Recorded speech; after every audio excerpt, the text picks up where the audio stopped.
Live your life, boy. Ladies and gentlemen, welcome to the Conspiracy Farm, where we don't start the conspiracies, we just add the water.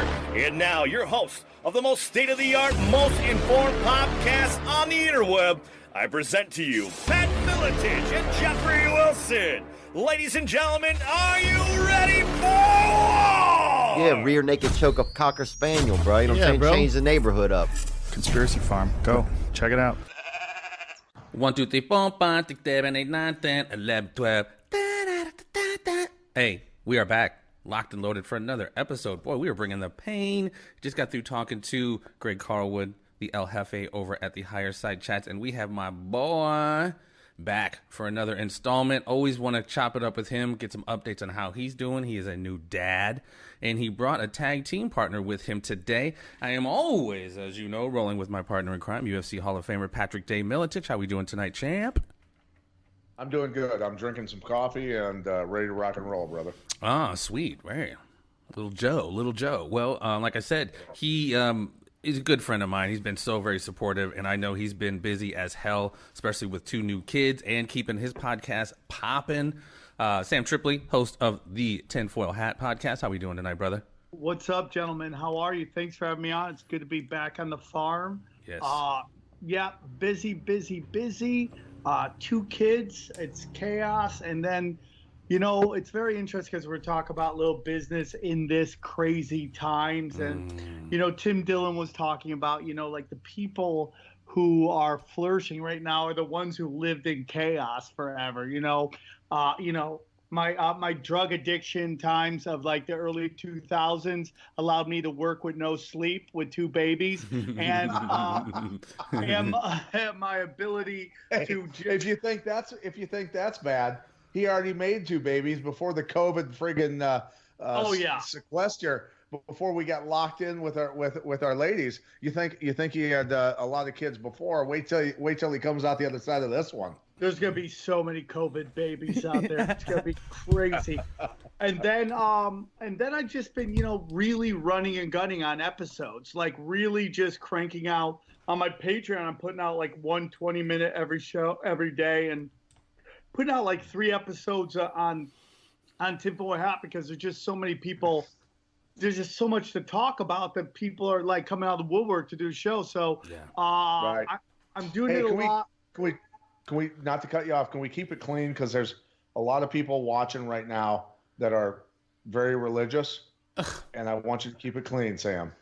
What did I say? I didn't say anything. I'm a young Christian warrior, brother. That tells dick jokes. I don't know if you know, but I've been doing the Lord's work, brother. Praise I've been God. told that multiple times. So Hey, yeah, look, so it's blessed. it takes all kinds, brother. It takes all kinds. It's okay. You can cuss.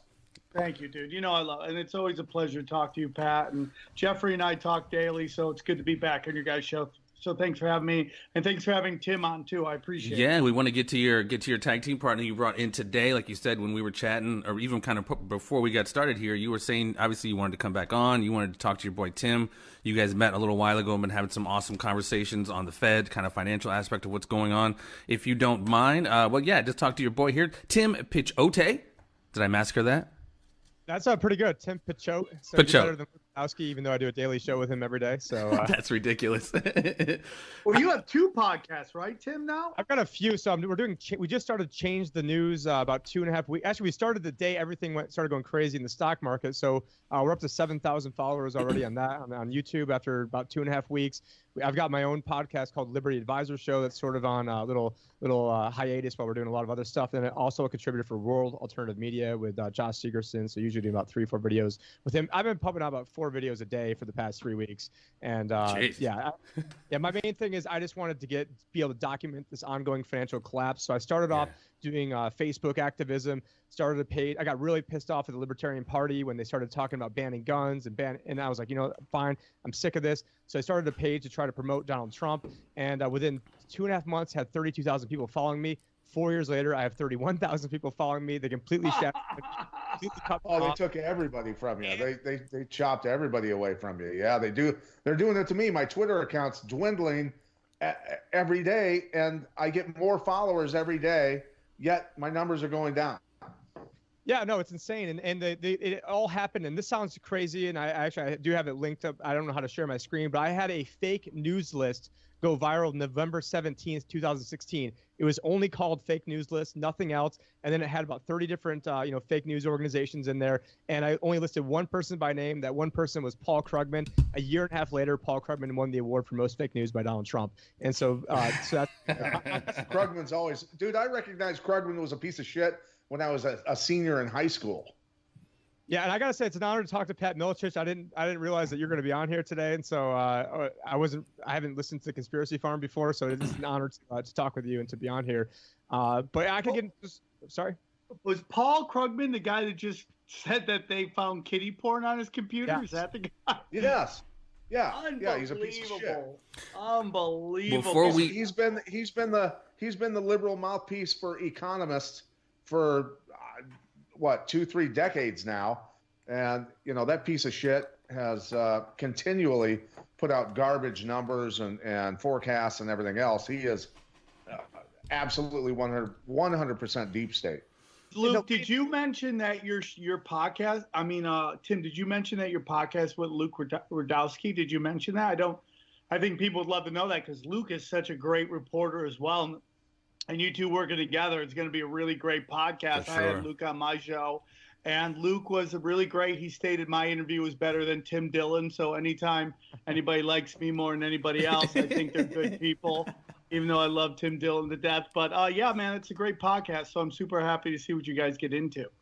Yeah, I mean, we didn't know that the day we started it was the day everything would kick off. So I wasn't initially going to be like the financial guy, but then now it's turned into, okay, well, I'm giving all the financial news because the Federal Reserve is on a path to enslave everybody with the crazy path that they're on. But just bouncing back to Paul Krugman, in the late 90s, I think it was like 98 or 99, he said that we'll see in a short order that the internet will have little more relevance than the fax machine. And so why anybody still takes this guy seriously is just beyond me. This was the late 90s.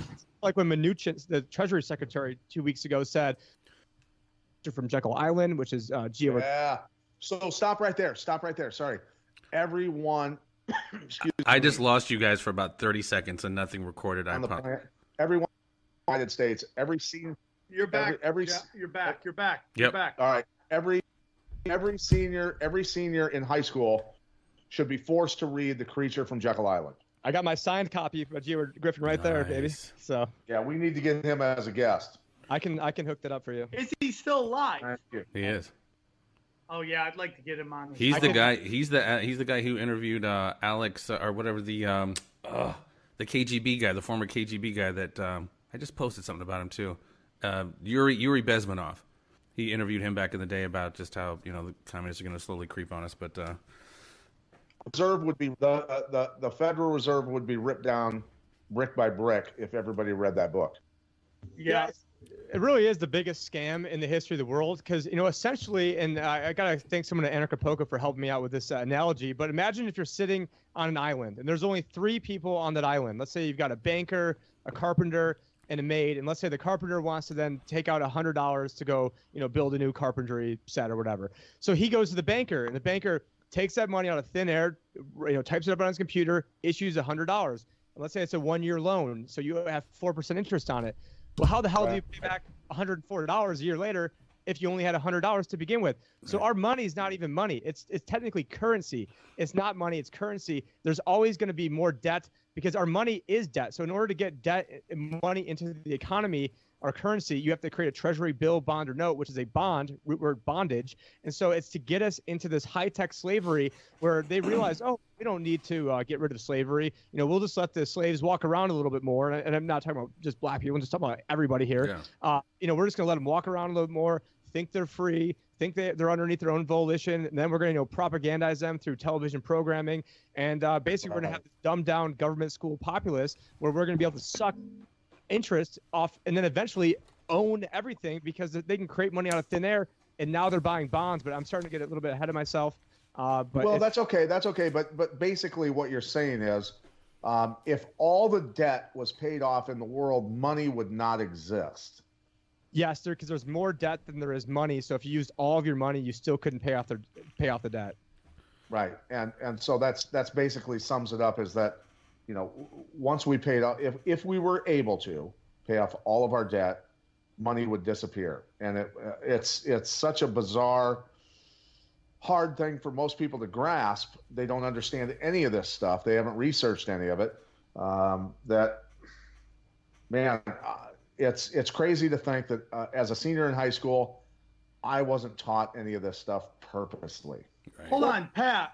You're taught nothing that you use in. I mean, I'm telling you, Matt, you learn nothing. Shut up, Sam. You don't even know how to change a tire still. Yeah, bullshit. I changed it the other day. Dude, I only called AAA after I couldn't get the lugs out. Listen to me. So I'm telling you right now, dude, that we teach nothing. I mean, nothing you learn the only thing you learn in school is how to follow orders. And the system is set up to reward those who learn to follow the rules and do as they're told, and punish anybody that thinks or acts outside of the cookie cutter employee worker bee attitude, man. The principles list is whoever follows the rules the best. That's all it is. And my parents were teachers. I love them, and they did what the best they could. This is not an anti-teacher rant. This is the system is set up, and it's actually archaic because it's meant to create factory workers. Yeah. Like good, obedient factory workers, and we don't have factories anymore. That's why the bells ring, you move to your next thing. Yes. It's Pavlovian, dude. Very Pavlovian. What? The Germans set it up. There was a lady named Charlotte Iserby who was the second assistant secretary of education. She was married into Skull and Bones. She was married into Skull and Bones. Her dad was Skull and Bones. So she's got, two direct connections to Skull and Bones. And she wrote a book called The Deliberate Dumbing Down of America, where this was all Germans when they came over here. I mean, kindergarten, that's a German word. I don't know what it means. I don't speak German. But, this is all set up by the Nazis to get good little workers, good little slaves out of everybody. And Sam, you guys are talking about you guys weren't taught this in high school. Well, hell, I was on the team that won the national competition on the Federal Reserve, taking a whole entire class on the Federal Reserve, and I didn't know the Federal Reserve was private. I also had a Series 7 stockbroker's license, a Series 66, my life accident and health. I was a chartered retirement planning counselor at this time by 23 years old, and by 25, I was a certified financial planner, which was probably the youngest one in America at the time, and I didn't know this. And so, are you serious? I was like, if I didn't know this, and you had all those licenses and didn't know it was private yet. No, and still most people in my profession still have no idea what's going on with this. And so it lit such a fire under my ass when I found out that I've been lied to this whole time, because I thought I was going to prove this guy wrong in about 5 seconds and make a big fool out of him. And to find out that I was the one who was made a fool of. So ever since then, I've just had this fire underneath me, to expose what they're doing, because what they're doing is incredibly dangerous, and they're eventually going to create, they're going to blow everything up. I mean, and like literally going to blow everything up at the rate they're going. They're going even faster than what I thought they would go. If you guys actually saw the presentation I did at Anarchapulco, it's basically I was listing off all these different things that can kick off this entire mess, and that we weren't the greatest economy ever in the history of the world. And I was texting Sam, and I'm like, hey man, you got to check out this presentation, and I want to come on your show because all of you're letting your guests say, so Eddie, hope we don't kick my ass, but you're letting guys like Eddie Bravo get away with saying that this is the greatest economy ever, and really it was all engineered by central banks and by Fed money printing and having other companies that were issuing bonds, getting bonds for next to nothing, then using that money they borrowed to then buy back their own stock. Then when they buy back their own stock, it then decreases the amount of stock outstanding, which then increases their shareholder value. And then that's why you saw about a record amount of CEOs step down in January, because they knew what was about to come and they wanted to get those stock options. Well, yeah, you saw Bezos. He sold like $6 billion or whatever in stock before this happened. But Feinstein sold, and a couple of people in Congress sold a bunch of shit. So he clearly knew.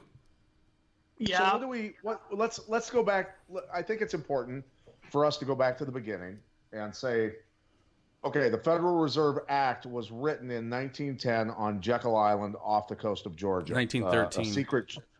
1910 it was written on Jekyll Island. 1913 it was passed. There you go. So 1910, politicians and banker representatives took a secret train from New Jersey down to Georgia, and then went over to Jekyll Island and met in the clubhouse there on Jekyll Island. That clubhouse still exists. You can take tours of that island, but that's when the Federal Reserve Act was written by politicians who were obviously being paid off and banking representatives. And then in 1913, it was passed during the Christmas break when most politicians were not even there. And here's the thing that is very interesting is that Wilson won the election over Taft, and Wilson was the one that signed the Federal Reserve Act into law. But what's interesting is bankers talked Roosevelt into running for office to take votes away from Taft so that Wilson would win. And that's interesting. So Wilson was being paid off, and Roosevelt was being paid off at the same time, when Taft would have been the guy to veto it, and we wouldn't have a Federal Reserve Act at all. And and this is where people need to educate themselves and understand. The last president to kill the central banking system was who? He didn't kill it, but yeah, that's JFK. I know what you're saying. No, way before that. Andrew Jackson. Andrew Jackson. He was taken off the $20 bill, wasn't he? He's about to be, and he was attempted to be assassinated twice, and both guns misfired from both guns misfired. Exactly. So that's the thing is there's no wonder, and it's not a surprise that Andrew Jackson is being taken off the $20 bill, because he was the guy that killed the last guy to kill the central bank. Wow, I never knew. It's very interesting you said that about Roosevelt running to take votes away from Taft, because we see that in real time right now. Elizabeth Warren staying in to take votes away from Bernie Sanders. Now, nothing about Bernie Sanders' politics. I'm not a Bernie Sanders guy. It seems like the Democrats want him as a guy, and he's been kneecapped yet again. And yet again, he's not saying anything. I think he's part of the theater going on. But we've seen that before with the reason I think it's so interesting, because do you guys notice there's no major third party candidate this year in this election? There's always a third party guy. They haven't picked. I'm actually a delegate for the Libertarian Party this go around, and not because I even care about voting. I'm more of an anarchist, and I think the whole thing's a big joke.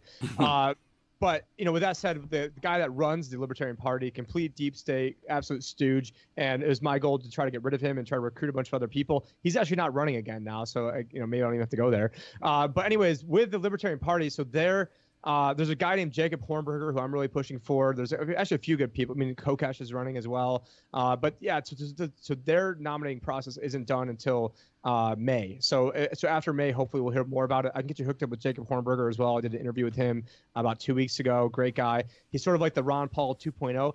But again, you have to even get into how you even the whole getting on the debate stage. It's run by the Commission on Presidential Debates. That's a private company that's sponsored by Budweiser, American Airlines, a few different lawyers, and it's its own entity that was taken away from the Women's Commission on Voting or something, Women's League of Voters. And so that is a private organization. You've got 2 private clubs up there. And then if somebody does Perot, when Perot was able to get up there, that was the last year they had the Women's League of Voters running it. Then they went over to this Presidential Commission on Debates. And so you can't even get into the debates.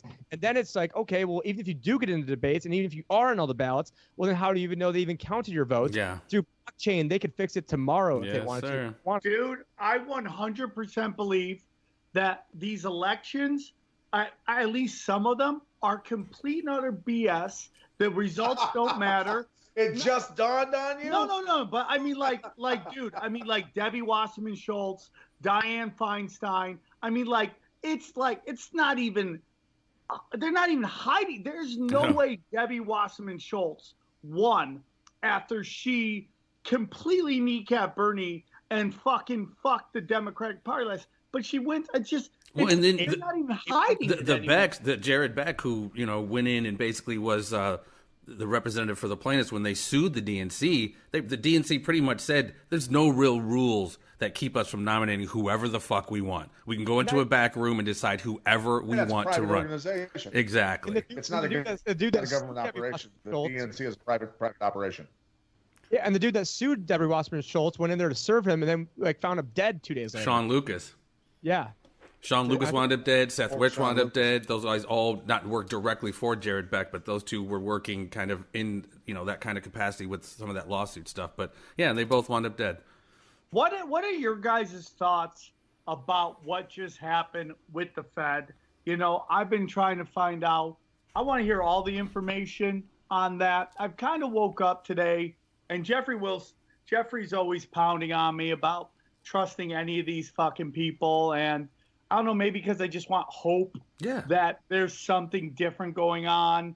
That, it's like Eddie Bravo says, if this ain't real, we're all fucked. And sorry about all the Facebook people listening, but it's just like, what is going on, Fed? Is this just another ploy of cronyism? Which my history tells us, yes, this is going to be more cronyism. It's control of the monetary system. It's a fight for the control of the monetary system. It is, but I do believe it's nationalists versus globalists. I believe that there is a strong interest in.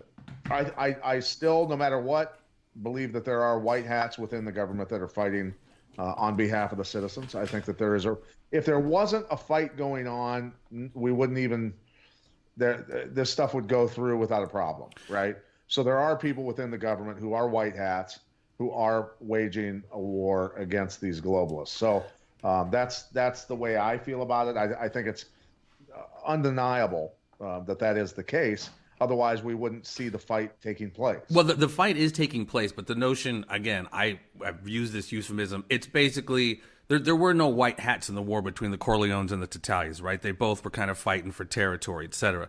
When Pat and I were talking off air before we got down, not many people have seen the movie American Gangster, right? Frank Lucas, back in the day, he was a prodigy of this dude named Bumpy Johnson. Every Christmas and Thanksgiving, Bumpy Johnson was handing out turkeys to the masses. And the other 363 days, he was fucking selling poison to his community. So whatever, and I'm not an economist like maybe you, Tim, the intricate nature of what happened with the Fed, I don't get it necessarily because I'm not on that level. But again, I think they're all gangsters. And when you have a fucking gangster like Steve Mnuchin, skull and bones up and down, dad was Goldman Sachs since the 50s. He was Goldman Sachs for 17 years. The guy ran a fucking hedge fund with George Soros. I just hesitate to use these words of like white hat because they're all kind of protecting their own block. They all kind of have their own fiefdom, if you will. Jeffrey, is it kind of like what we've talked about, or at least I've said to you, is crime bosses versus satanic pedophiles, or is it all it's the whatever you want to call it, the Capulets versus the Montagues, the fucking Hatfields versus the McCoys. Like they're all kind of doing.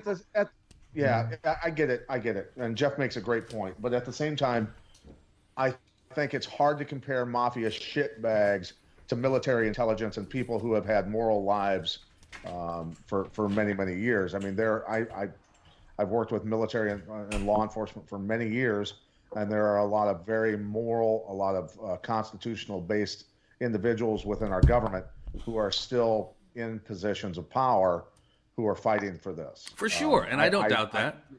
And I don't think we're talking about them, Pat. I don't think we're talking about no, not at all. But what I'm saying is comparing mafia versus mafias. What I'm saying is there's a lot of people involved in this fight that are very moral individuals that care about the Constitution and the American citizens and the future of this nation. The problem is there's like 0.1% of the people in government. Just look at Congress. The only person that voted against this huge bailout bill was Thomas Massey. Right. And then you've got Trump telling him to go kick him out of the Republican Party. When I jumped off the Trump train the day he picked Jerome Powell, the day you can go. And then my first ever podcast was the week that he was elected. I mean, I ran September. I only had like 50 people on my page at the time, but I said Trump was going to win and they're going to blame it on the election. September 16th, 2016, jumped off the Trump train the day he picked Jerome Powell because I knew Powell was a globalist. But what I said the very first Rand Paul's a globalist? No, Jerome Powell, the Fed chairman. Oh, I didn't understand. The Fed chairman, absolute globalist. I mean, the guy was working for hedge funds. I mean, he was already working at the Fed to begin with. Trump had some really good people that he was going to choose. He had one person in particular that was a really good person that he could have chose from. Now, there shouldn't even be a Federal Reserve, but if there is going to be one, and I was like, listen, if Trump does 1,000 things that I want him to do, let's say there's 1,000 things I want him to do, and he does 999. If he doesn't do one, which is at least changing the public opinion on the Federal Reserve, I don't care about the other 999. Now, unfortunately, he's done all the wrong things possible. Now, in 2016, he was saying, oh, Janet Yellen is doing political things, and she's trying to help out, Hillary Clinton and Barack Obama, so that way Obama can go golfing. And then he gets in there, and then he starts criticizing Jerome Powell for not doing the same stuff that he was criticizing Janet Yellen for.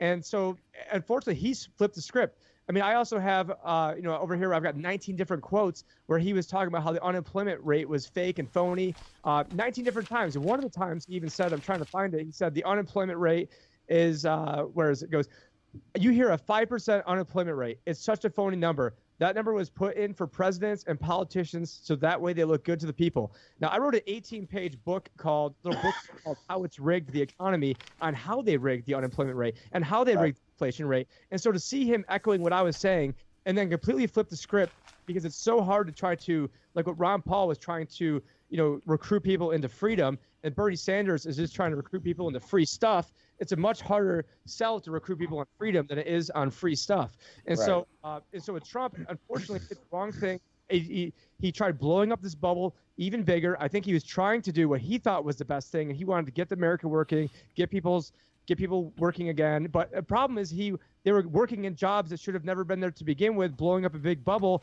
and then getting people to invest in the stock market at the absolute high. People don't know this. It was February 15th or 14th this past year, just 2 months ago.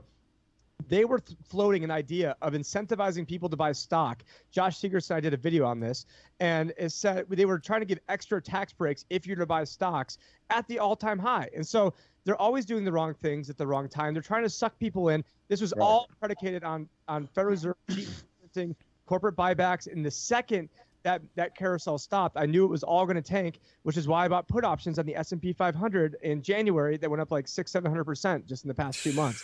So I am a financial advisor, even though I'm wearing a Sam Tripoli shirt. So don't hold that against me for people.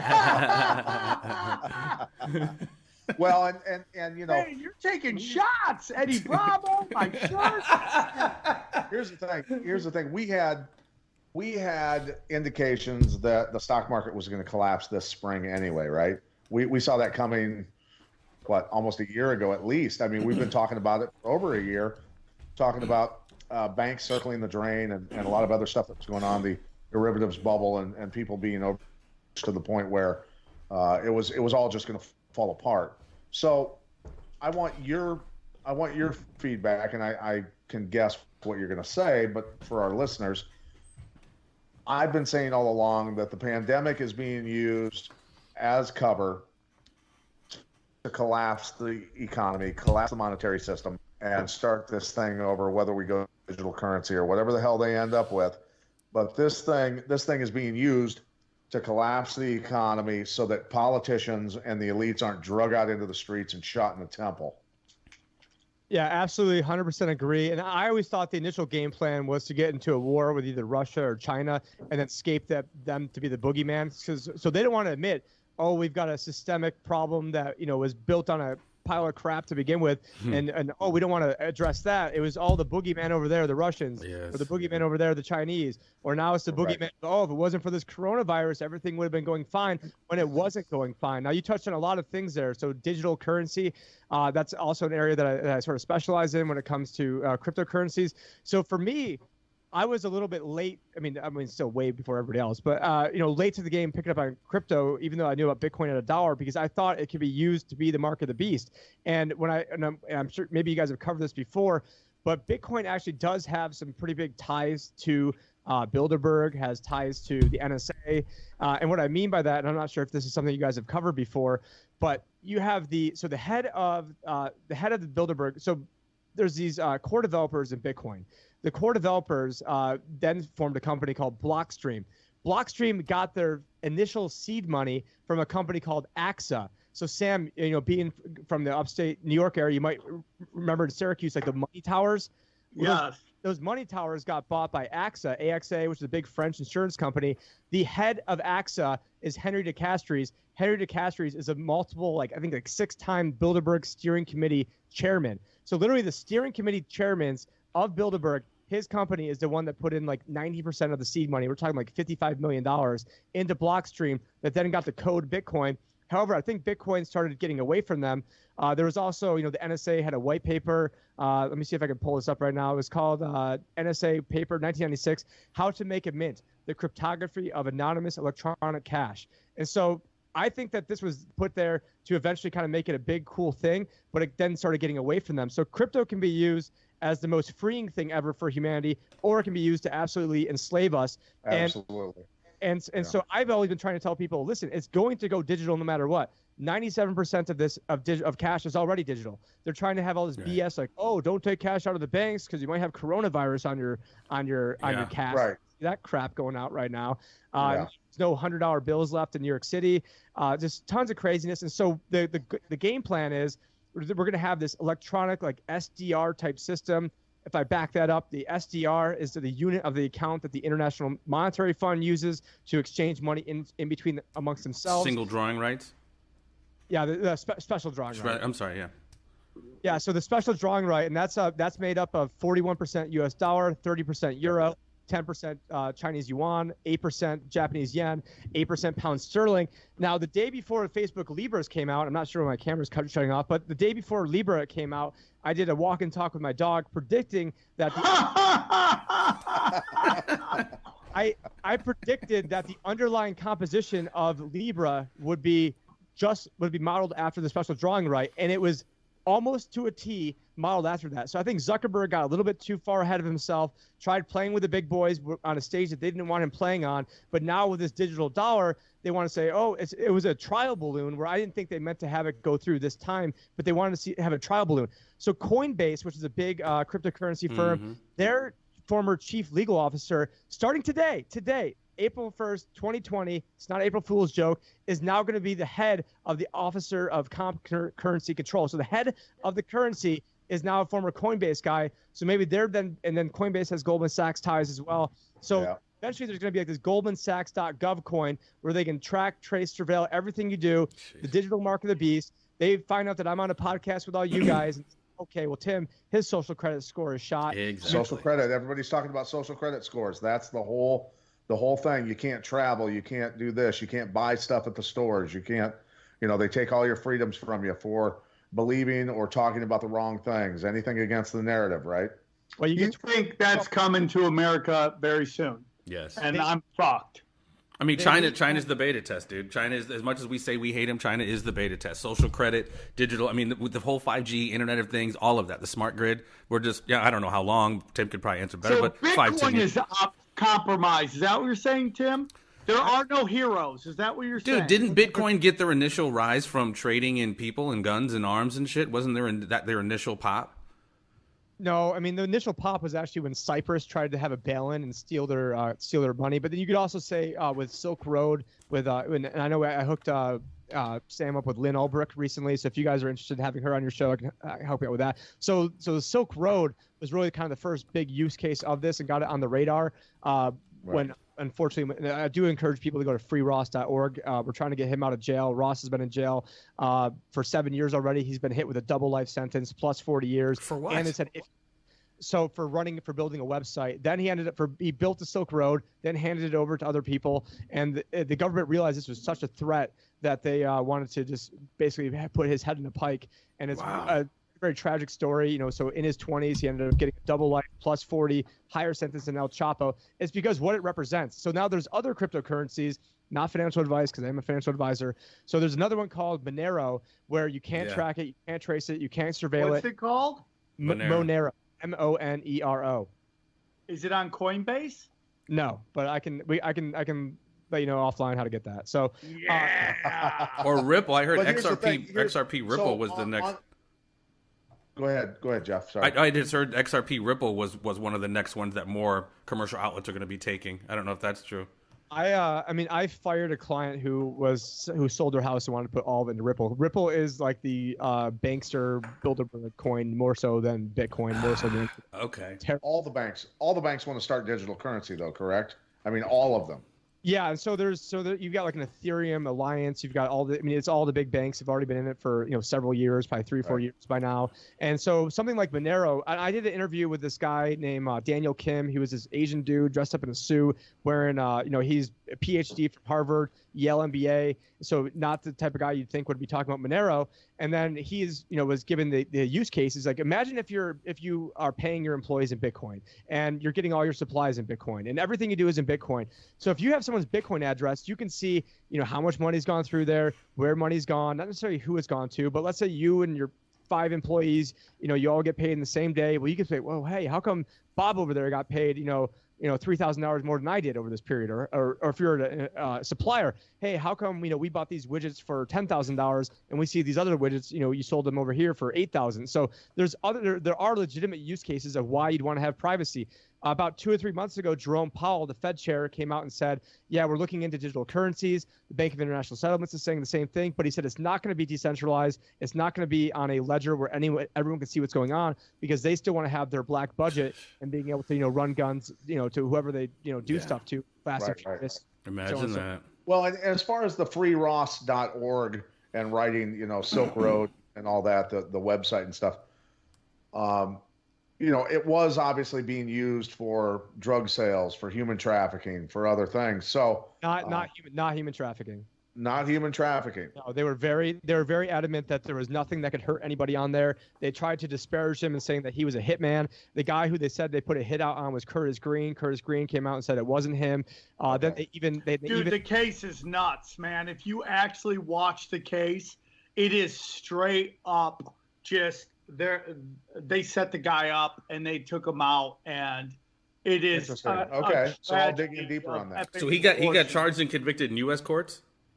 Yeah, so it was in the Southern District of New York. Chuck Schumer was personally overseeing it. It was Schumer's cronies that he put in there to basically. And I had nothing to do with the Silk Road. I wasn't a part of it. I wasn't into Bitcoin back then. But I see. What'd you say? 4 life sentences, dude?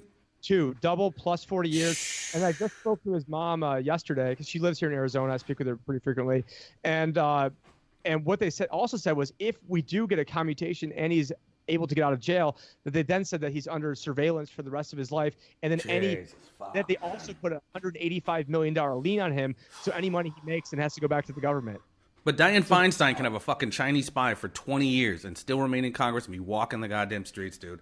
And sell stocks and sell millions of dollars in stock early before the collapse and get away with it. That's where we get back into the 2 constitutions. Yeah, and her husband was the one who would be, they would go and buy up plots of land, and then they would sell those plots of land to the post office and then all sorts of other stuff. So, there's so much corrupt stuff going on with Dianne Feinstein. It's not even funny. Then, you didn't even talk about the Awan brothers with Debbie Watson-Schultz. Yeah, the Awans. That story went away. Yeah, no shit. That was never even a story. Yeah, so. They got completely undercharged. They were running like one of the biggest spy rings in Congress, and they got charged with like fucking bank finance fraud or something. Bank fraud. Yeah, what was the name of their auto company? It was like something CIA, but it was like the something import. Yeah, they found dead. There was a shootout at one of their dealerships, and they found a dead body in one of the cars. Unreal, dude. Unreal. So the Fed taking over they are taking over. They are bringing it under the U.S. government, but it's a nationalist thing, still ran by scumbags. But it's our scumbags, or I would stop you there. I don't think I see a lot of, especially on the conspiracy channels, of saying, Trump has nationalized the Fed. If you actually read the statement, it says something along the lines of the Treasury is in a first loss position. So what people don't realize is that the Federal Reserve, they spin it at, so they get to keep 6% profit of everything that they make. Now they spin it as we give back 94% of the profits, because that sounds better from a PR point. Exactly. So I actually had a question that my congressman was on Facebook and said, hey, does anyone have I'm meeting with Janet Yellen today. Anyone have a question? And my question, big ball buster question from 2 years ago, got me, because I knew this guy would be a super inside baseball. I knew he'd be able to understand it. My question got asked to Janet Yellen, and it was basically sort of exactly where we're at right now. So I need to back things up because it is a super complicated subject. So they get to keep 6% of all the interest of all the debt as it goes into their coffers. Now, what happens is they are, collecting. Let's say they collect, 2% in interest, and right now they're paying out to the banks 0.25%. They're paying out 0.25. I'm making up the 2% as a hypothetical. And so I go, well, what happens in the event that the rates actually do rise, like you say they're going to rise? And now let's say you're collecting 2, but you're paying out 3. Now you're going to be losing 1%. And so are you then going to have to send the Treasury a bill? Because now you're not going to be actually making money. Also, what happens, and this is a financial planning concept, there's something called interest rate risk. So let's say you've got $1 million, a 10-year duration bond, which is technically not the same thing as a 10-year bond, but 10-year duration bond. Rates go, it works like a teeter-totter. Rates go up 1%, your underlying principal is now $900,000. Rates go up 2% because of compounding, you're at about $780,000. Now you're still getting your piddly amount of interest. And so if the Fed has about $5 trillion of assets and it goes up to, let's say that it goes up 1%, which is not crazy, Now they're going to lose $500 billion, boom, in one fell swoop. So they can never raise rates. And so by the Treasury being in a first loss position, we're the ones that get effed. So we didn't nationalize anything. They got to they have capitalism on the way up. They get this fascism on the way down, or of socialism. Yeah, the middle class, and the middle class always gets pounded for it. In the the hidden tax of inflation, and it's brutal. Well, let me ask you, they're obviously bailing out the banks and the corporations to the tune of however many trillions. They just, those checks have been cut in the last 2 weeks. But $6 trillion so far. We get, a couple, $1,200, $500 for a kid. I'm just, again, not an economist. How does this not play like Zimbabwe, where the hyperinflation of all this cash doesn't collapse the value of the dollar and just raise prices through the roof? Actually, I was on record going back to when I was at Acapulco giving that talk. There was an all-speaker Q&A, and I was on record saying there's two things that I set up there that were very contrarian to at least everyone else in my movement, where I thought that when the crisis kicks off, you'd see the dollar actually dramatically rise in value and actually skyrocket. And I also thought that you'd see Bitcoin go down on camera. I said this between 50 and 80%, but then eventually the government's overreaction and because I'm not worried about the crisis. I'm worried about the response to the crisis. Exactly. And this whole $6 trillion BS is even more than what I thought could have happened. And so what we've seen is the dollar go up a record amount the past 3 weeks now. And because what people are doing is they've gotten scared, what list out of the stock market because they weren't my clients. They went and they sold their stock. Now they're sitting in cash. And so they're scared, and so there's actually a big demand for cash right now. Yeah. Maybe they sold other Bitcoin, and so you're actually going to see a rise in the dollar, but eventually that strength will lead to its weakness because big runaway. Yeah, other countries, and it's funny. I've got the price of Bitcoin is automatically on my desk right now, and it's 6666 all the way across right now. So here we go, just by coincidence right now. And yeah, so I forgot my point, but I was going on with that. So let me ask you this before I forget.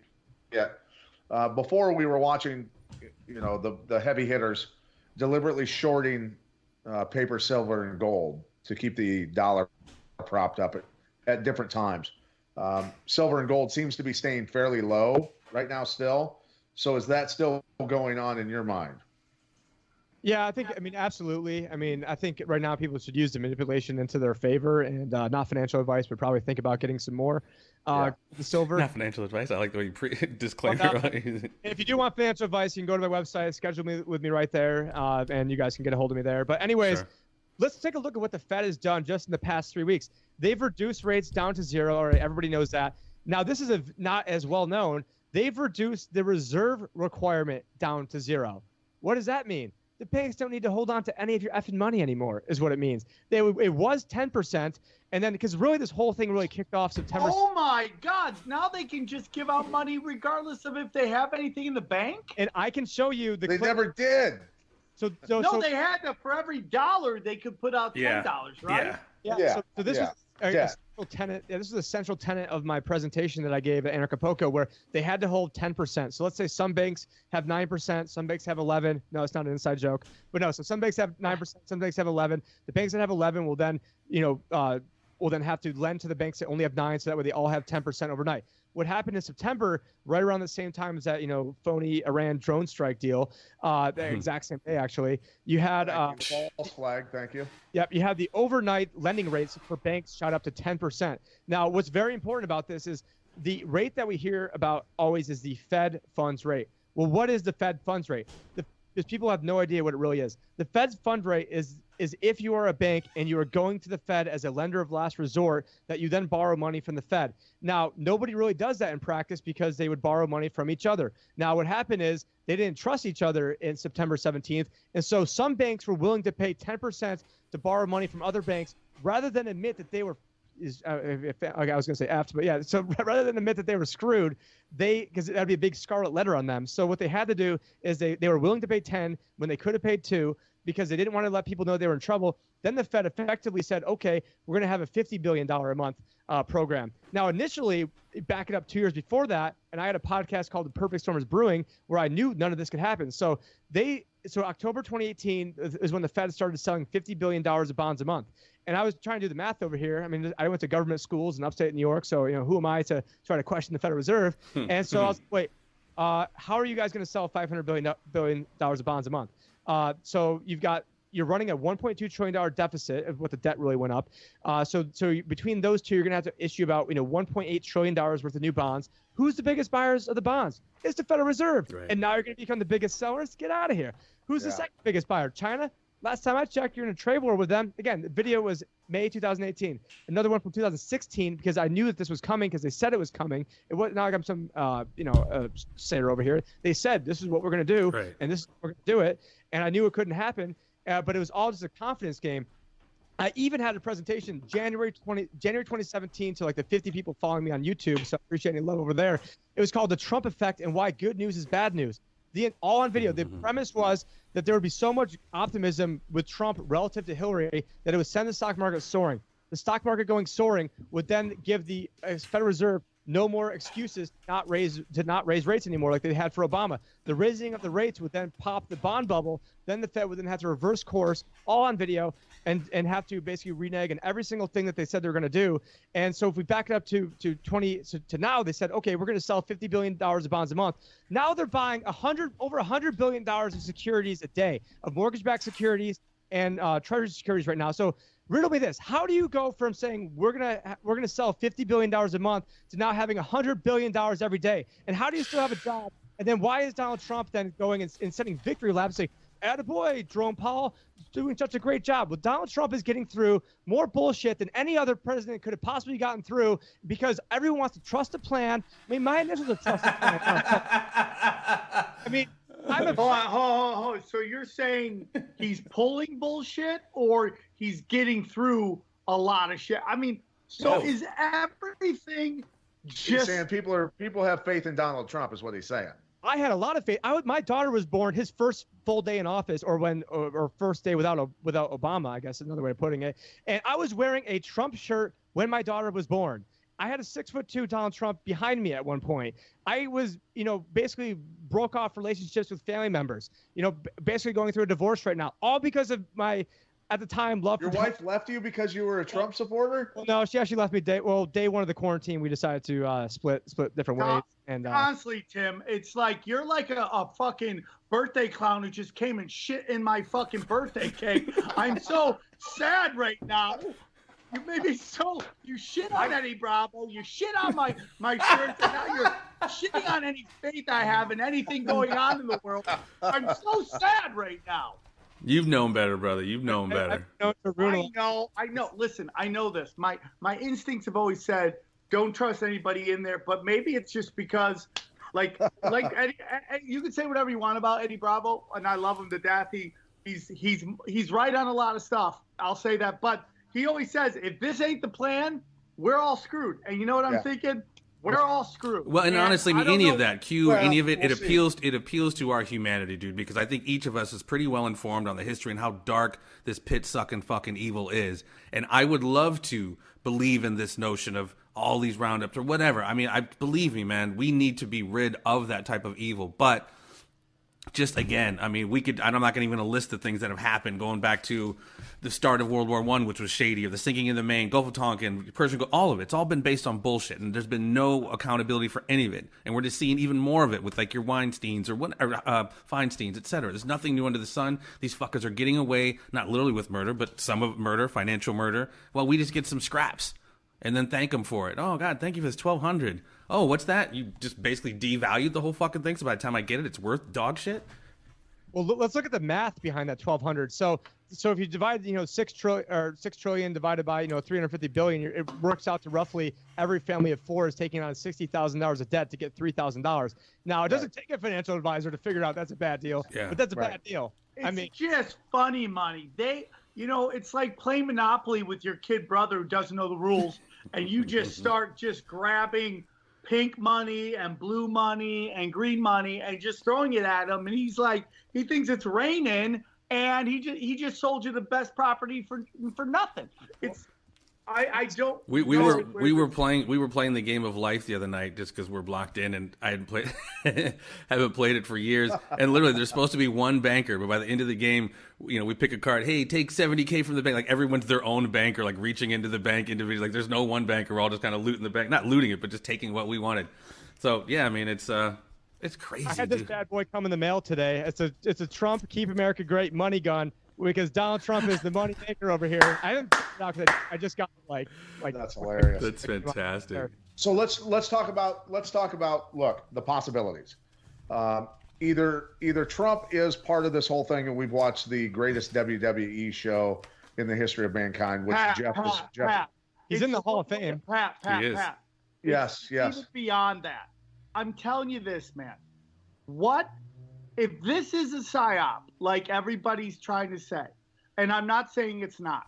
It is the greatest psyop ever pulled in history. And it's not even, I mean, it makes Obama being like a basically Manchurian candidate raised from a child to be president. Yeah. It's even beyond that because it is destroying institutions that they took forever, decades, if not centuries, to build.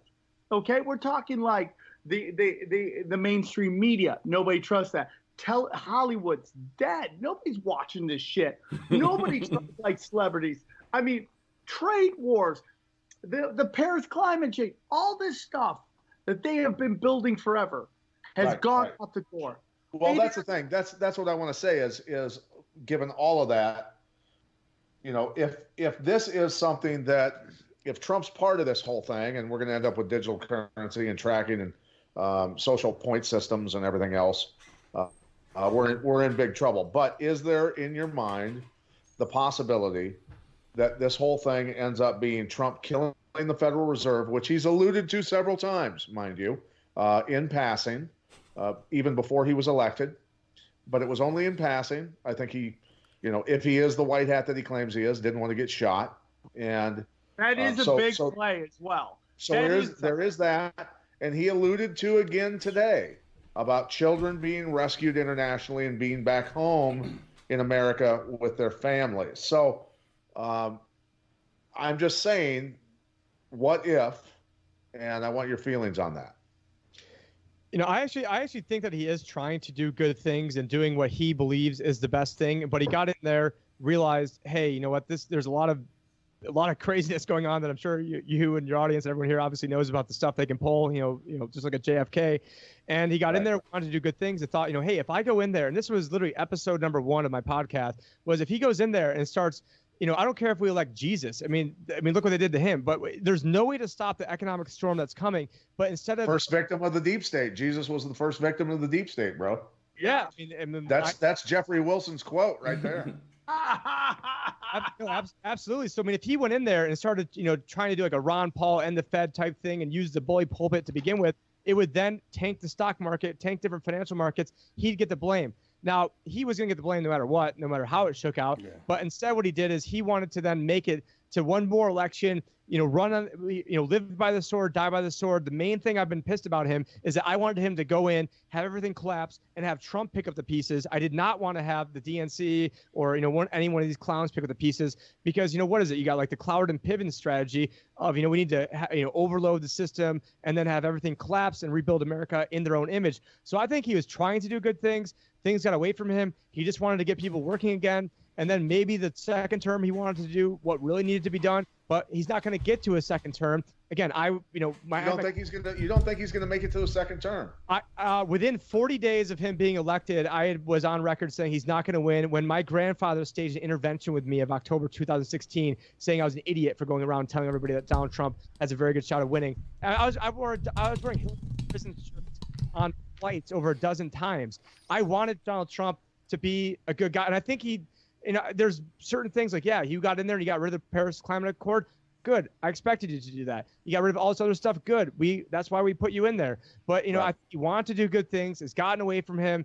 He thought he would just make it to the next election and then do his end run around the Fed. But instead, he's emboldened them more than ever. He's made them more powerful than ever. By the Fed owning a corporate bond, a bondholder is the highest lien holder of a corporation. So if a company defaults, who owns the company? the bondholders. Yeah. So in essence, the Federal Reserve is going to be the highest lien holder of the entire country. And so with a corporate bond, you have right now, and this is in my presentation that I gave, if you guys check out my YouTube channel, I had a graph where I was showing that over roughly half the corporate bonds right now that are investment grade, so BBB and above, are junk bonds, are one notch away from being junk. So half of the investment grade bonds are BBB, one notch from being junk. And what they realize is that if all of a sudden you see a domino start to occur, and so about 30-40% of those typically go from BBB down to junk.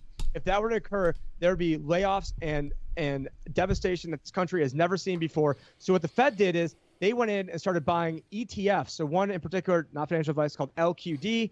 They went in there and started buying LQD, which was a high, it was an investment grade bond fund, corporate bond fund. So they are literally going in there and buying ETFs, which for your listeners, an ETF is an exchange traded fund. So instead of buying, this stock or this bond or that bond, you just buy the entire, basket of all large cap stocks or small cap stocks or, so on and so forth.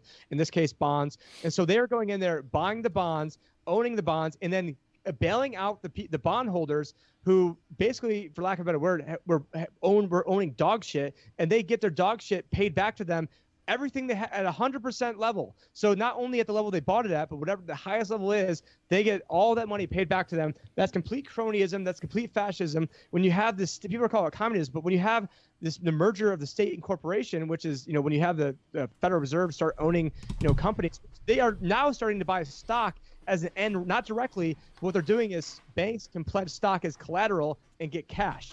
So if you're giving stock to somebody and you get cash, I mean, that might as well be owning stock.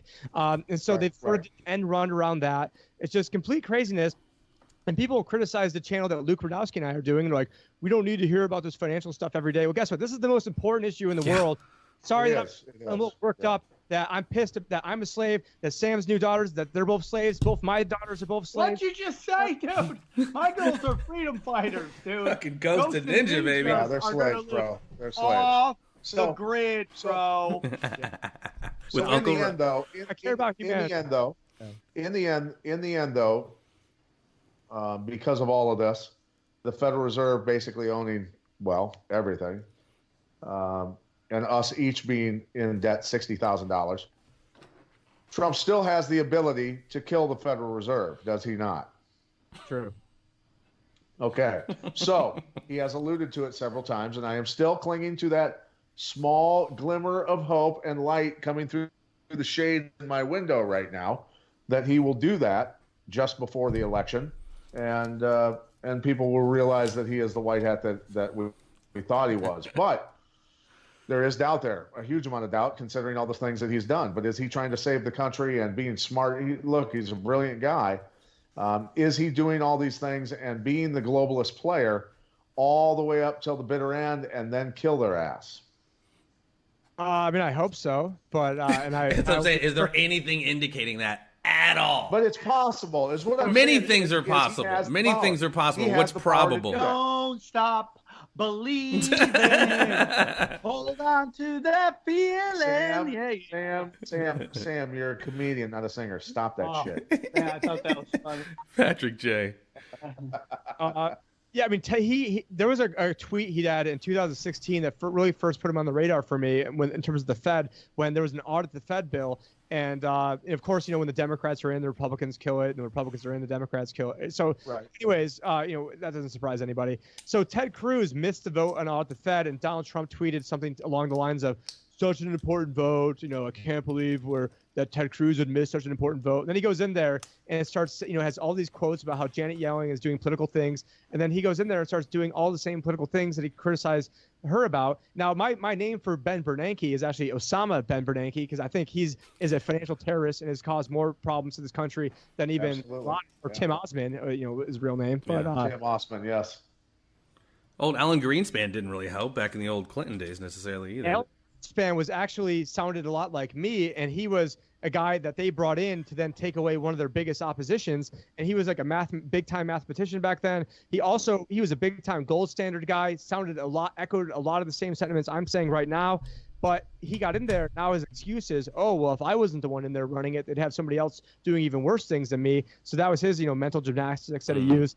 They turned him into a gelding. They cut his nuts off. Yeah, just like Bill O'Reilly, the former Fox News guy, he was the same way, actually, believe it or not, talking about the New World Order. And then yeah, dude, he used to be, what was that, Inside Edition, where he was doing the Kennedy shit back in the day before he went court? Like, he was actually having conversation about doubting the official narrative, and then he, turned into, we'll do it live. Ah! Yeah, well, here's something I want to pick a bone with Sam about. Oh, and Jesus, Eddie Bravo. Pinata? No, I'm going to kick your ass one of these days. Eddie Bravo, when he was on Joe Rogan not that long ago, and they were talking about Q and all this other stuff, and then Joe Rogan goes off, where Rogan has toned down his talk considerably. He used to be conspiratorial, a contrarian thinker, and he wouldn't even go there with me when I was on his show, when I started talking about John McCain being a big part of funding and arming ISIS and a lot of other stuff. He wouldn't even take the bait and even start debating it with me, where he used to, in a heartbeat, talk about things like that. And then Rogan, out of the blue, says, you know who believes in Q? You know who believes in Q? And then he says, who? And he says, Pat Miletich. Pat Miletich believes in Q. And I went, dude, okay, not only have you toned down your talk and totally gone away from conspiracies, where you've now gone to the point where you've invited people on who are government mouthpieces and globalist mouthpieces for vaccinations, for global warming, for every other subject matter that the globalists are pushing. Joe Rogan has invited those people on and let them talk freely, and then accuse me of being a full-blown Q supporter, where I have been hopeful that what he has said, or this dissemination project, I have been hopeful that it's correct, but I have not been a 100% believer, okay? So what I'm saying is your buddy Joe Rogan, is he a CIA op now? Is he being paid off by Here's the what CIA? I'm going to say. Here's That's what I'm what going I to say, wanna know. because I get asked this all the time. Pat, you know Joe. Do you think anyone can control Joe? I just don't know. Well, when the CIA comes to you and says you better shut your fucking mouth, yeah. Well, then it's at gunpoint. I mean, here's the thing I'll tell you about Joe, because we're at the Comedy Store all the time. Joe is Joe 100% of the time. Now, am I saying that? Obviously, I do a conspiracy podcast. He has a CIA guy. I'm like, what the fuck? But I will also tell you, dude, that if I was Joe Rogan and I had this cash register of a show, I would start questioning, what do I want to do? Do I want to do the truth, or do I want cash checks? And and then not So everybody. you're saying, so what you're saying is you're a pussy too. Joe, have I done that, Pat? Dude, I have everybody on.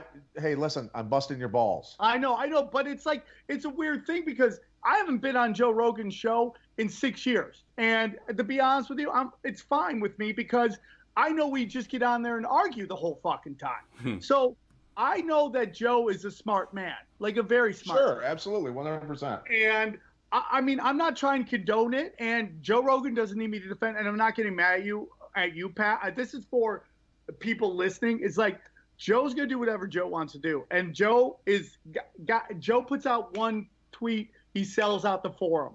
So I think he saw what happened with Alex Jones, and then delisting that Apple podcast episode, and was like, what am I going to do here? Am I going to I get it. Or am I going to just toe this kind of line and just cash checks and snap necks? So that's just my opinion. Hey, I like chaos. I'm an outlaw, dude. I love, dude, my friends all love me. They're very high up in Hollywood. They all love me, but they all think I'm a crazy person. But I love chaos. I'm all dude, I vote for, is the earth flat or is it round? I hope it's flat, because I vote for chaos. Is Trump going to take over the Fed? I hope so. Is Q real? I hope so, because I vote for chaos. It's good for my business. The more chaos, the fucking better. That's what I say. I'm all for it. Listen, dude, Pat, I've been on your show before. I talk to Jeffrey all the time. The truth is, man, you can say whatever you want about Q, and I can understand why everyone's saying it's a deep state thing. But whatever it is, the information is real. I've heard more shit from Q than I've heard from any other place. Now, what the information represents, I can't tell you. I say it all the time. Is it just spoiler alerts? Are they just giving me information just so that I can act like I'm getting some inside scoop and I feel like something's going on? Or is something going on? I don't know, but the information's real. I learned about Facebook. I've learned about Google. I've learned about North Korea. I've learned about all these pedophile rings. Jeffrey Epstein, dude, there was more shit on Jeffrey Epstein on the cue boards way before the arrest happened. So which came from Julian Assange. Okay, so what I'm saying is this, dude, is like, I get that Q could be a psyop, but it is the most advanced psyop we've ever seen in our life because it's helped lead to the destruction of decade, if not century-old institutions. And you're correct. You're correct on that. I will say that. I'll give you that. But most of that intel really came from Julian Assange, did it not? I'm fine with that too, because I'm like, why isn't Trump let Julian Assange out? Why hasn't he pardoned that guy? Right. Yeah, I've got a big problem with that. Yeah. I have a problem with it. Dude, you put Santa Claus into the role of president, he's a war criminal within 2 weeks. It's not. And dude, I vote for. I call Bernie Sanders. I call him Santa Claus. So. Well, for me, dude, it's like I root for these guys. I mean, I rooted for Obama up to about 2 years in, and then I realized this guy's just business as usual. And I root for Trump because, dude, if it's not, we're screwed, man. We're screwed, and maybe we are screwed, and that's fine. But I'd rather have hope against hope than sit there and just be like, yeah, we're all just gonna take it. That's it. And maybe well, thank you. I appreciate that, and I wanted to bust your balls and get you talking. What's that? I wanted to bust your balls and get you talking. Thank you. Well, Tim is a very knowledgeable man, and I like to hear this stuff. And I really just haven't heard what's going on with the Federal Reserve or not. And like I'm I'm hoping against hope that something's going to happen. And again, you brought up maybe this is just the start of one, but it's like here's the whole thing, man. It's like when Trump and all the arrests were happening with Russiagate and all that stuff, and they're like, oh, there's corruption. I'm like, dude, if you go to Washington, you're going to find corruption. If you go to a pig farm, you're going to find pig shit. Okay. And, it's like, I kind of did an analogy. It's kind of like the USC athletic program, right? They got rid of the old AD. Okay. And they brought in this new AD, and he just started hiring all the same people because he's just surrounded by garbage. And that's what, I mean, if you go to Washington, D.C., you are surrounded by garbage. And I'm not trying to say that Trump was a white knight coming in, but something happened in that election that wasn't business as usual. That's all I know. And, when Trump goes and puts out an executive order that makes guns an essential fucking business, that's not business as usual. That's just my opinion, dude. These are little things that just, it's like, okay, dude, if this is business as usual, why are these things being done? And maybe he gets in the second term and just fugazis everybody, just scorches. Well, he also signs executive orders, potentially removing funding for certain institutions that criticize Israel. That's not cool. That's free speech. He has a Zionist. That's anti-Semitic. Dude, we can sit there. Anti-Semitic of you, Jeff. No, Zionism, it's not. His daughter working on precognitive crimes, that stuff. What's going on with Julian Assange? What's going on in Yemen? I could sit there forever and tell you things I don't like about Trump. But for the first time in a long time, there's a couple things that I do like that he did. And if you're going to criticize him, in my opinion, you have to at least go, these are things going well. So like with every president, it has to be issue to issue. Now, everything Tim has said is 100% real. Tim has no reason to lie to us, and I trust Tim's information all the times I've talked to him. He's very knowledgeable, and I'm going to go, okay, Tim has kind of said it right. It's not what we think it is. Right. It's something different. We'll see how it plays out, okay? Doesn't sound like we're being saved by anybody. It almost sounds, according to Tim, we've been put in even a worse position. Right. But and we get these kind of superficial wins, if you will. I mean, which are dope, like Pat was saying, and I think it's huge that he is rounding up these pedophile networks, even if it's on a small level. Real, right? That is. That absolutely is. You can sit there and go, listen, man, if Hillary was in office, would Jeffrey Epstein been arrested? Would El Chapo been arrested? Would Nader, who everyone says was the Trump guy, was really funneling illegal money into Hillary Clinton's campaign? And you could tell me it's business as usual and that they're all friends with this list. Dude, it's like I live in Hollywood, right? I worked at the Standard Hotel. Do you know how much shit I get for being a fucking low-level fucking valet at the Standard Hotel? Everybody acts like I'm in on these fucking sex parties. You know how you don't get busted on having a satanic pedophile fucking sex party is by not inviting the fucking valet who does stand up at the world famous Comedy Store. Right. That's how you keep that fucking party going. So whatever it is, and I'd love to hear Tim's opinion on this, and this isn't me yelling at anybody, but it's like, dude, if you have to go Trump, Obama, George Bush Sr., George Bush Jr., or up to Reagan, I mean, like, who would you take? Tim's walking out on me right now. So fucking deep state. Listen to me, dude. This is he's got his hat. Oh, Jesus. Make America Great Again hat that I spent $250 on before the effing election. So if anyone out there wants to criticize me, did you guys? Nobody's criticizing you, dude. Nobody's criticizing you. No. I meant like on my best friend, and then you shit on my T-shirt. I know you're only joking, dude, and I'm only joking. No, I meant like the people in the comments would pretend like, oh, this guy wants Hillary. Well, I've got some Hillary toilet paper over here too. Nice. Now I might come nice. Tim, your information's great. Eddie Bravo does a lot. Eddie Bravo, for whatever anybody wants to say about that man, he's brought more attention to what we do than anybody else. Absolutely. No, I love Eddie. That's not an issue. I'm not yelling at anybody. I've just had a lot of cup of coffee during this, so I'm ready to switch yours. Okay, that's awesome. Should have done. But ultimately, let me just say this: that it's obvious, Tim, with all of your research and study and history and knowledge of the Federal Reserve, the banking industry, everything else that you have done, and the show that you have hosted, the research, all the years of knowledge. You know, Jeff and I have done this show for quite a while. Sam's done his show for quite a while. We all come to the conclusion that if Trump does not kill the Federal Reserve, we are up shit creek without a paddle.